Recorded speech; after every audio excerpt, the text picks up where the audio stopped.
We're going to look at how to create a signal-based max external object for generating second-order Markov chains. This is a tutorial that builds upon a previous video tutorial that explored how to create an event-based external for generating second-order Markov chains using RNBO and Codebox. So I would advise that you watch that video before watching this video. I'll put a link for it down in the description below, because we're not going to go over things that we covered in that video. We're instead just going to kind of expand upon what we did there. So hopefully it'll be a shorter video than the last one. Here we have our signal-based external for generating second-order Markov chains. The similarities are many with the event-based version, and the differences are quite few. So it is quite a simple process of evolving and developing the previous RNBO patch and Codebox code to realize this. The key differences in functionality are that it outputs signals from the bottom, so we get our next kind of value or note that is generated as a signal. This works quite well with things like MC.MIDI player for using VSTs in the VST tilde object, and the generation of those notes or values is triggered by the phase reset of an incoming phasor, so an incoming ramp signal. Other than that, the functionality is fairly similar. It still takes an integer list, so a list of integers up to 128 values in length, the individual values of which should be in the range of 0 to 127. Still takes a list in that format for the from which to compile the internal transition matrix, and we can still send a bang to the right inlet to reset the generation of notes without clearing what's stored in the internal transition matrix. We do have an additional output here, which is the incoming phasor signal used to trigger the generation of a note value, which I'll talk a bit more about why we've passed that through here as well as we move through the tutorial.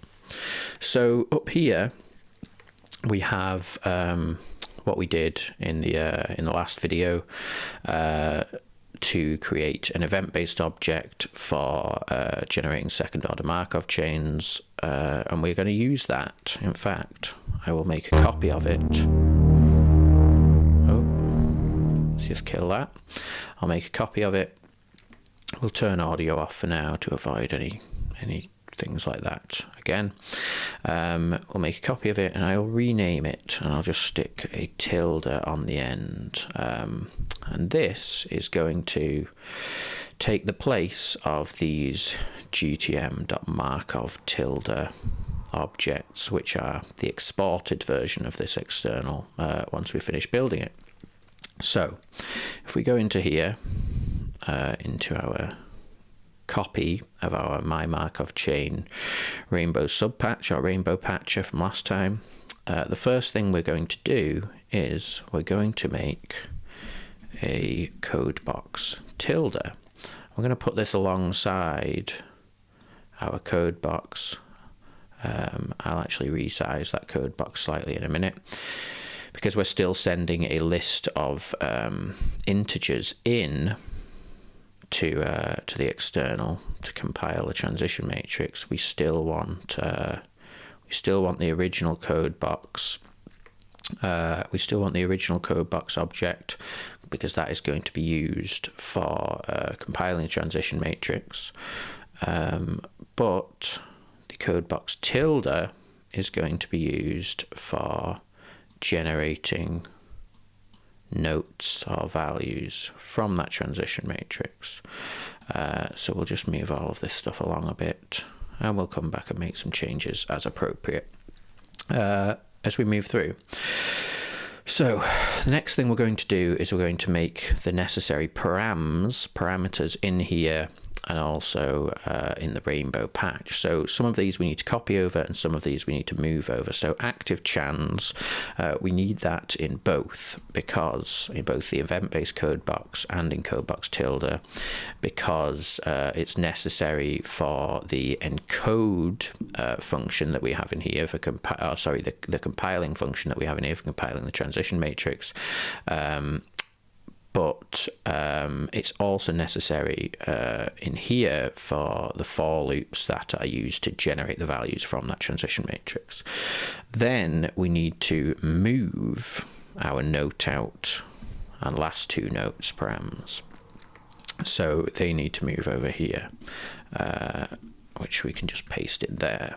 And then we need to do some additional patching in the rainbow patch as well. So our note out and last two notes, we actually need active chans over here.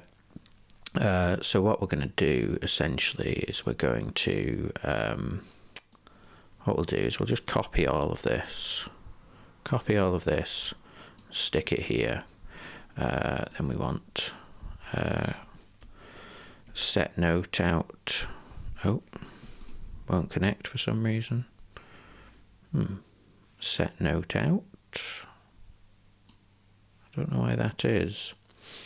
Oh, let's send a signal into it first, and then it might enable that inlet for. It might enable inlets.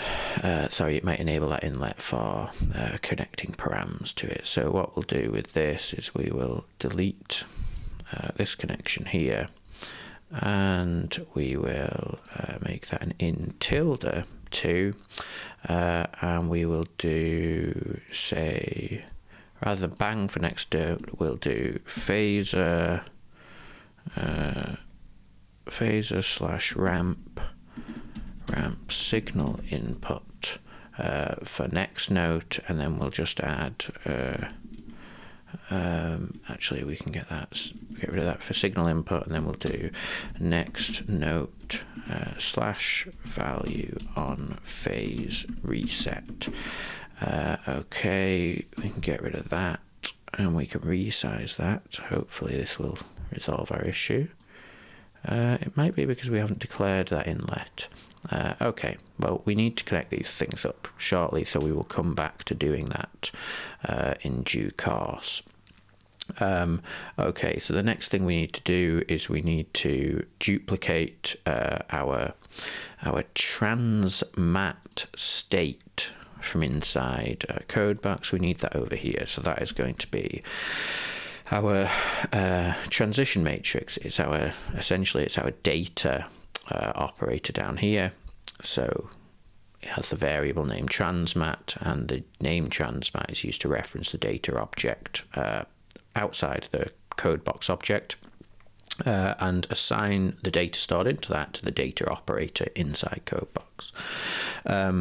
So yeah, the next thing after that is just to mention something I didn't mention last time, which is that our transmat down here actually wants the external 0 attribute, which is important really, because if we come over here and have a look, and we can see what that means, external await data from the outside world. Essentially the default value for this attribute is 1, and it means that we can access this data object from outside the max external, and we don't want to do that because we want this to be solely accessible from inside the external. So we just need to give that the external 0 attribute. And we also need to make a new state inside Codebox tilde, which we're going to call trigger, which essentially is going to be the delta of the incoming signal. So we're going to do new delta, So this will tell us the difference between the value of the current sample or the last sample when of the incoming signal. So we can use that. Need an equal sign there. We can use that to essentially trigger our note generation. So we need this. It essentially detects phase reset.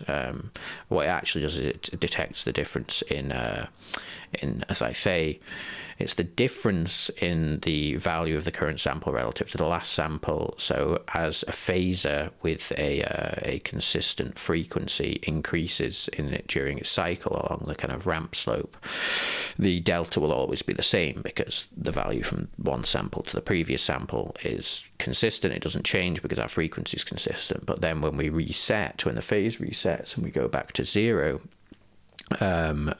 we obviously get a negative delta because the difference in the current sample to the previous sample goes from 1 down to 0.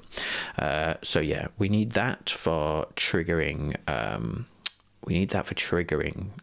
note or value generation, and then we also need something else which we're going to declare as a variable. So this variable essentially is reinstantiated every time Codebox is called, which is essentially the code inside this Codebox tilde is called, which is basically on every single sample vector, as determined by your audio preferences. But this is going to give us the size of the sample vector, essentially, which we use later on for delaying the input signal, which I'll discuss when we get to that point. So this is just going to be let vector size equal vector size. So we now have the vector size as well.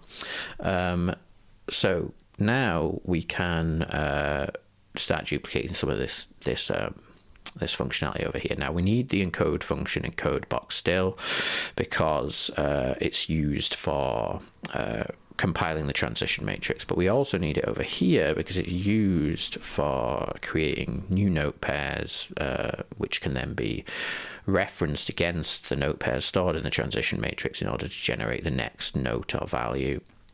So we need to copy that over. That needs to be in both, but then we can move over our get first and get second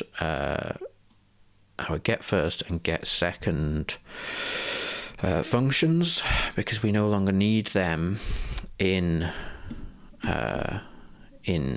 Codebox because we're not actually doing value generation from here. So we move those over. And we can also move over our note pair check, our samp check, and our into bang functions. We will change this from a bang to function on a trigger, but we can move this over. So we want into bang. We want this coming over into Codebox tilde.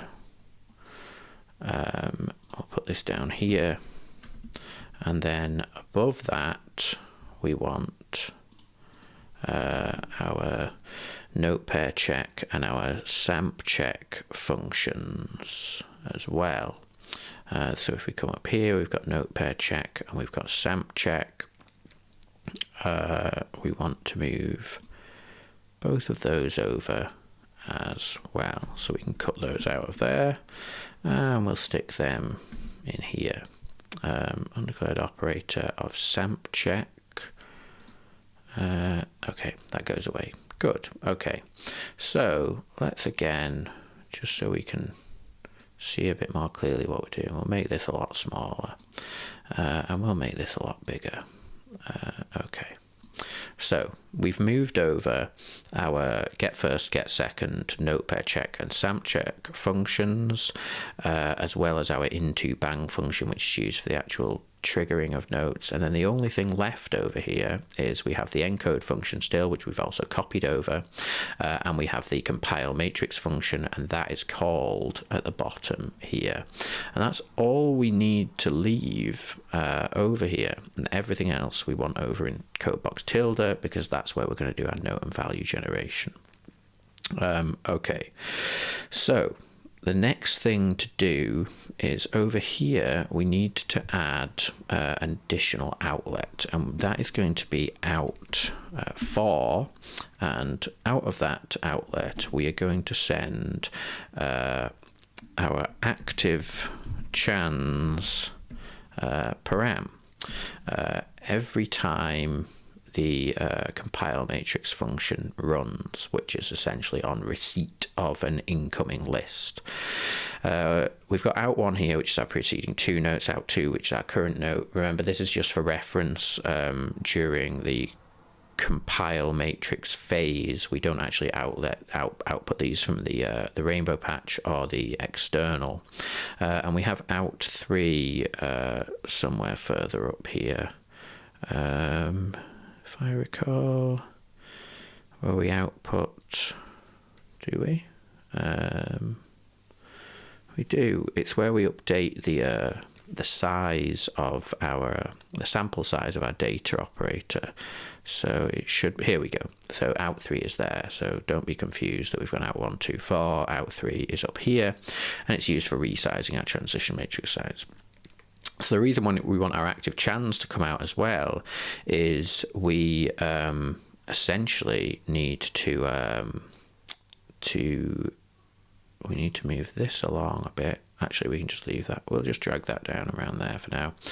We need to take our active channels, which is incremented every time a new note pair is added to the transition matrix inside the data operator, and we need to increment the size of our active chans param inside Codebox tilde, because this param is independent of the active chans param in Codebox. They are the kind of values associated with those params are not shared across the two Codebox objects. So we can send that up there, so we can visualize that with a number box, and then we'll just do like s active chans. That's good. And we'll copy this up here and turn that into a receive object, and we will connect that up to active chans there, just like that. I'll move that over as well because we don't need that yet. Here you go. We can now connect stuff up to this because we have somewhere in this code made reference to in1 or in2, so we should be able to connect these up as well now. So we've got note out, last 2 notes, active chans. Okay, so just to come back briefly and update all of this kind of stuff, we want to have our note out connected up to here, and we want it to be reset when a new list is sent in. We want the same thing for last 2 notes, just like that, which is very good. And we also want the same thing for both of our active chans params. We want those to be reset when a new list comes in as well. So this one we can leave, and this one we just need to connect up to here. Very good. And we can delete those because we no longer need them over here. And we can delete that. And what we need here is we need this, our bang to reset our, not our active chans, but just our set note and note out. So that all seems to be fine. Yeah. So now when we bang to reset, our active chans value remains the same. It remains untouched, and that is updated from this send object down here when we output our active chans during the transition, the compile transition matrix phase. And we reset our note out and our last 2 notes params when we send a list in, as well as resetting our active chance params, but only when we send a bang to reset the generation of notes without clearing the transition matrix, only then do we only reset the value of note out and last two notes. So this and this, we can just remove those segments, and we can tidy this up a bit.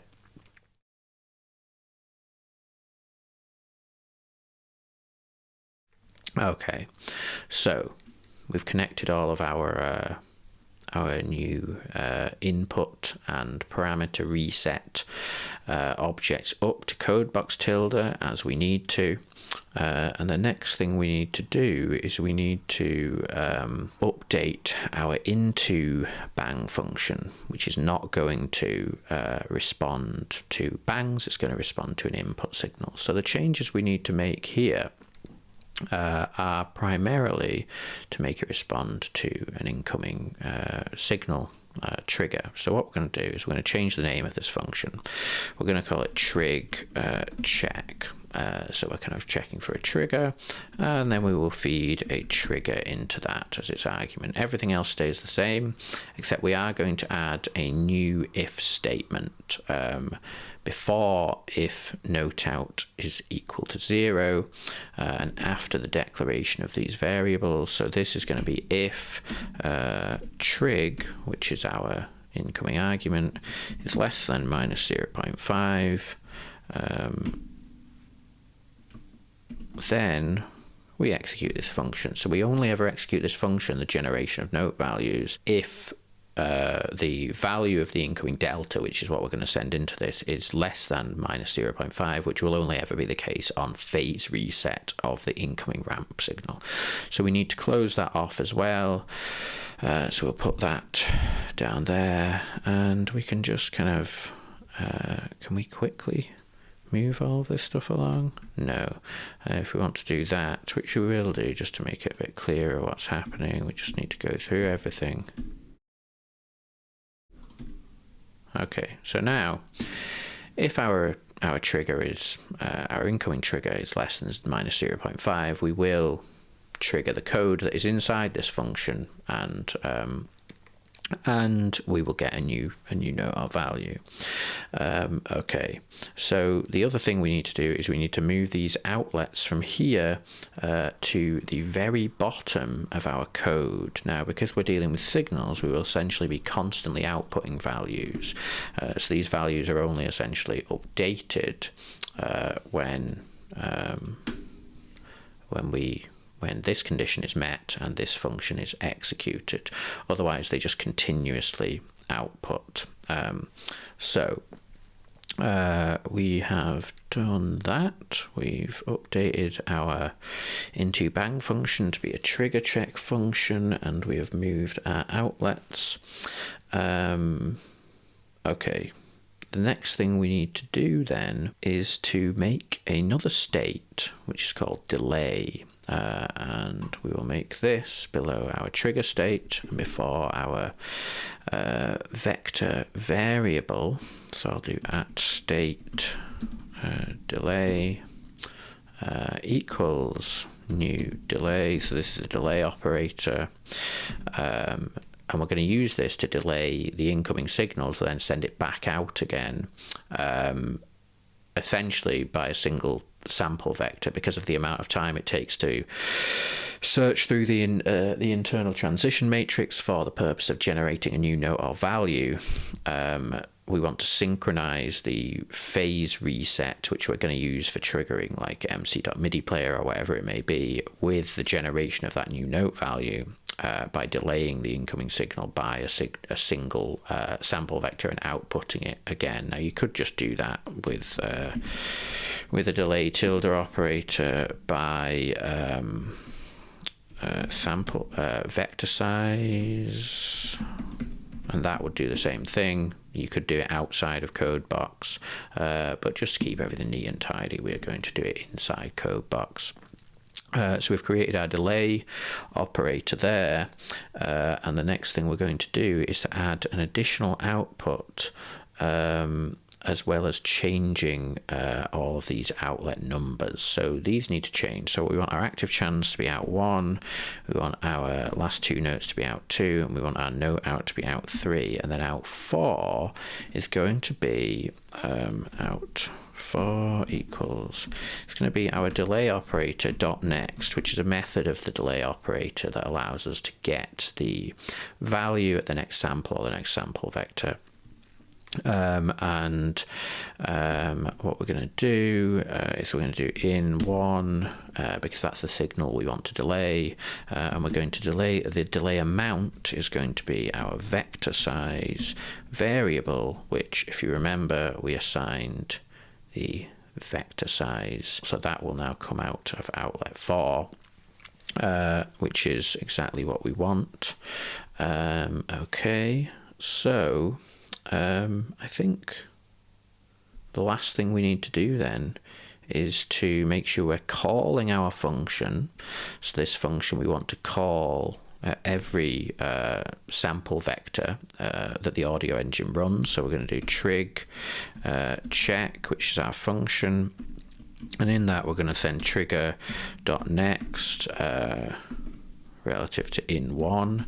So essentially what we're doing here is we're calling this function, and in place of this trig argument, which is used to decide whether or not this function for generating a new note, this functionality, sorry, inside this if statement, this code runs in order to generate a new note or value, we're going to send the delta, which we've called trigger, of our input signal into that. So we're always checking the delta of our input signal here, and that's always being sent into the trig check function as its argument, and then if the condition is met that essentially the phase is resetting, then we will generate a new note or value.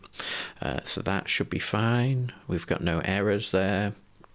Okay, so now we need to add a new outlet for that. So this is our out 4, which is our input signal delayed by a single sample vector. So I'm going to call that out tilde 1. I might get an error here if we already have an out 1. So we'll have to change that. We'll change the others first. So we want our out 1, which is our active chans, we want that to be out tilde 4. Where is our active chans? Oh, I moved it over here, didn't we? Didn't I? Out tilde 4. Okay.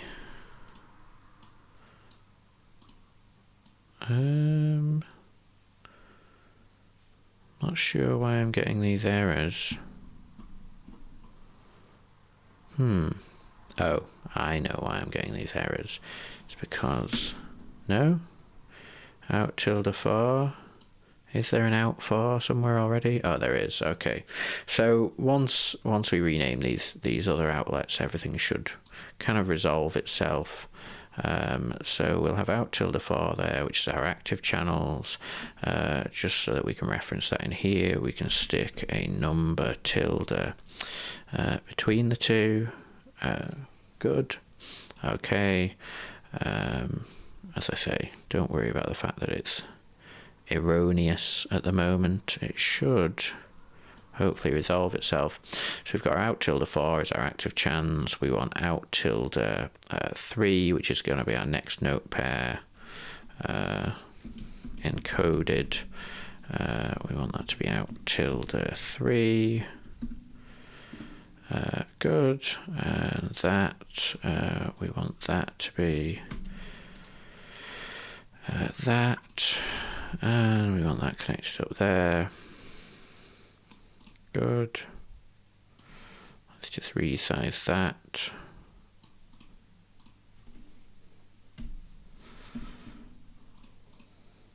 Next note pair encoded. Good. Okay. can go there.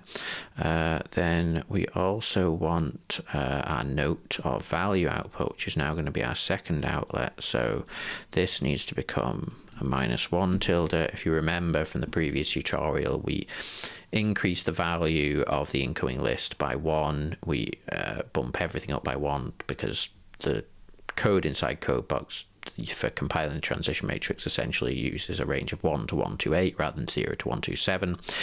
So we take 1 away from that. That has to become a signal-based subtraction object now. And again, we can just do that and do that. Oh, that needs to be out. ~1, next note of value output.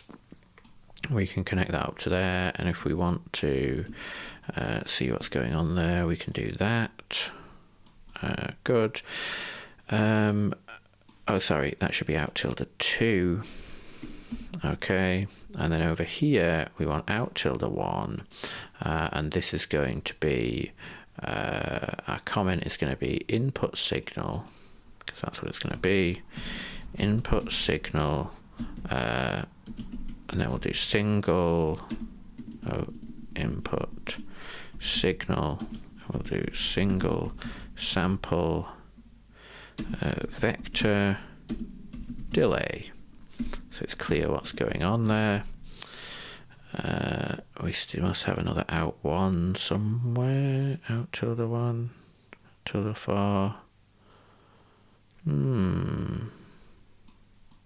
Still doesn't like that out ~1. I don't know where out1 is though. We'll see.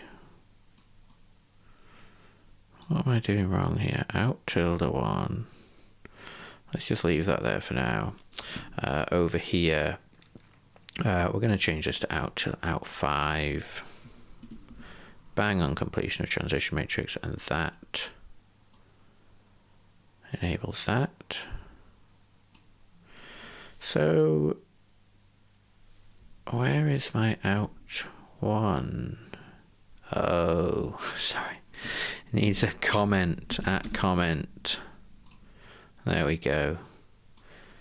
Stupid of me. Stupid. Okay. So we drop that in there. Okay. So I think this now works. Let's give it a go, okay? So what we'll do is we'll copy that, and in fact what we'll do so that we retain it is we'll copy that up there, because I'm going to save this patch, and then we'll copy that and we'll just go paste replace, check it works, compile transition matrix, enable audio. Send that in there to kill those notes. And there we have it. Our signal-based rainbow patch for generating second-order Markov chains.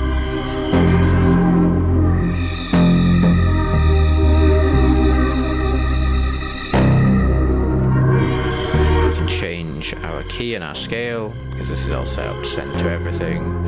So we could do, say, like G. Let's just try G minor.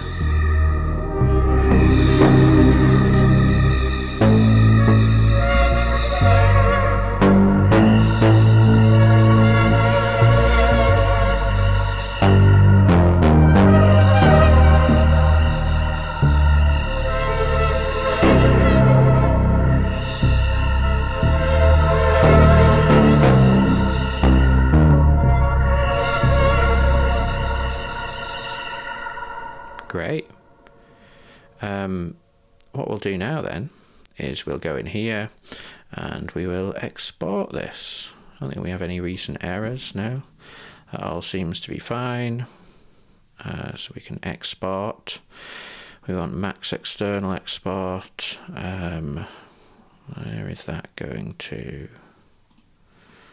Yeah, that's fine. We'll do both Mac and Windows. Give it my name.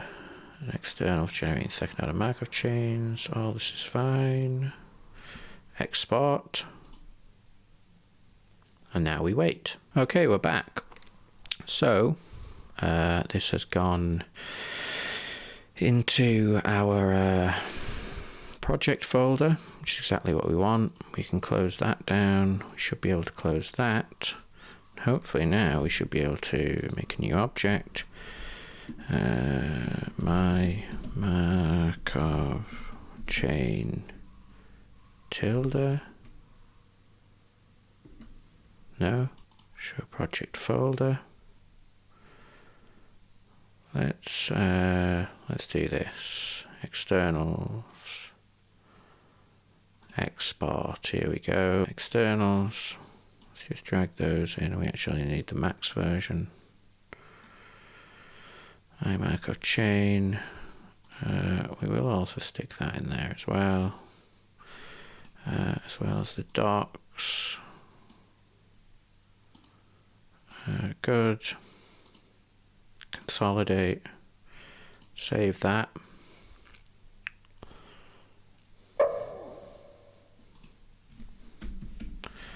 My Markov chain. There we go. We just get rid of that and paste replace. Great stuff. Let's change the key signature again. We'll do like D. Let's try and make Solidian. Generate.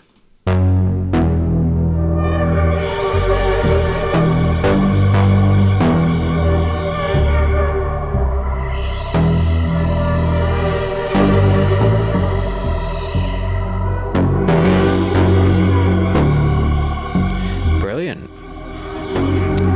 It works.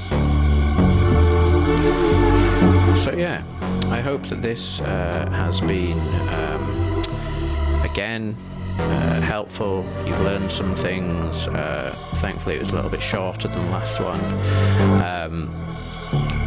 And yeah, again, I'll make this all available to download, so enjoy it. Thanks very much. My name's George Meikle. Cheers.